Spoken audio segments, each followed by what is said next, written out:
Max won the World Championship that day. George Russell ran away with the race. It's time now for Reach the Podium, presented by Mass Mutual. The question is, a season ago, it was George Russell on pole and then a dominant performance to win that race. How do you make it to the podium this season? Well, I mean, George will be looking from fourth on the grid where he is. And really, the key for last year was just how good the Mercedes was. And again, referencing the conditions you just talked about, the fact it's cold here, you know, it's an unusual track surface. If you've got a car that can get the heat in the tyres, but also look after them, here, all of a sudden, you're actually cruising through. And there's opportunities to overtake. That's the great thing about this circuit, and we saw that right from the very first year. If you've got a faster car than the car in front, it's not like a lot of the other tracks we go to in Formula One, where you just get stuck there. Here you can make a move, certainly down the strip. So I think there'll be a lot of drivers, given the way qualifying went and the unknowns going into this race, who will actually think, you know what, a podium's possible. And it really is wide open. And if you're George Russell, you're Max Verstappen or anything, you can kind of lean on the fact that Lando Norris doesn't need to beat you in this race necessarily. I'm sure he wants to. I'm sure he wants to win the race. But he has the championship, you know, in control. You know, he's in the lead of the championship. If you're sticking one in the inside of him at any point in the race, unlikely, he might give you the position. Yeah, it's unlikely he's going to say, I'm going to fight tooth and nail for this, because really, as long as he stays ahead, especially of Piastri, even if Max Verstappen gets by him and maybe gains a point or two, he really just has to make sure he goes to Qatar with an increased lead over Piastri, in my opinion. So that adds to that as well. But we just don't know, do we? That's the great thing about this weekend. Because of the sessions that we've had so far and the rain yesterday, yeah, I really think it's wide open. It's going to be a fascinating weekend, race evening. And Turn 1 has proven in the last couple of years to be dramatic and whatever. So if there is, what happens if those two get into it in Turn 1 and it allows, you know, Carlos Sainz to go through? Because that's Sainz finished second in qualifying. He started. Start again.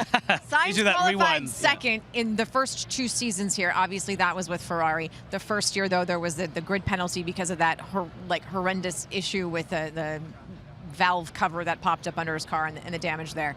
But he's with a different team this year. Now he's with Williams, and yet they are up there and they qualified third. They have been good all weekend. How can they make it to the podium? Well, we saw what happened in Baku, which is where Sainz got a podium for Williams this year, and what a result that was. Now, a lot of people are saying Vegas is so different that you can't compare it to anywhere, but if you were to compare it to another circuit on the calendar, Baku's probably up there. You know, street circuit, long straights, the tyres cool down on it. And the other great thing for Williams is that that car is been consistently throughout this year very fast in a straight line. So if he can hold position or even gain a position, like you say, going into the first corner, he's going to be a very hard car to overtake, because he's just so fast in the straight line. So there's potential there, but again, it's those unknowns.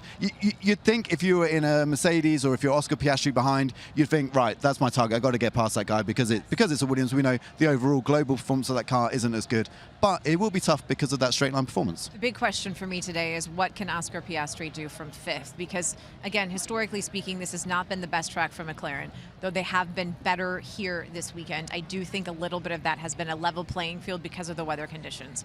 But when you've looked at the 2 McLaren drivers, it seems as though Lando has been the better of the 2 all along. And like you said earlier, does Oscar slightly shell-shocked?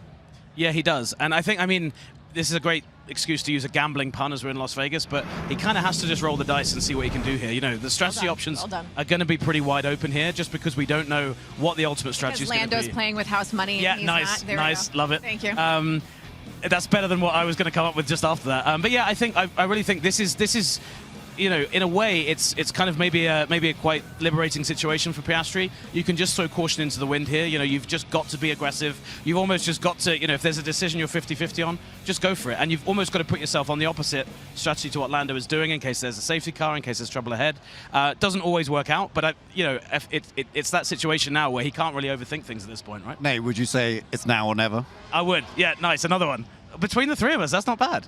I'm now trying to think of other Elvis songs. I'm trying to come up with something and I can't. Yeah. I just hope he doesn't have a hangover from the last. No, that's great movie. Great movie, but I'm not sure. I've ruined the nice thing about it is that he is in an opportunity where he has the option of being aggressive, and that's where he has excelled earlier in the season. When he hasn't been the aggressor, he's been great. When he's had to play it safe, that's where things sort of started to fall apart.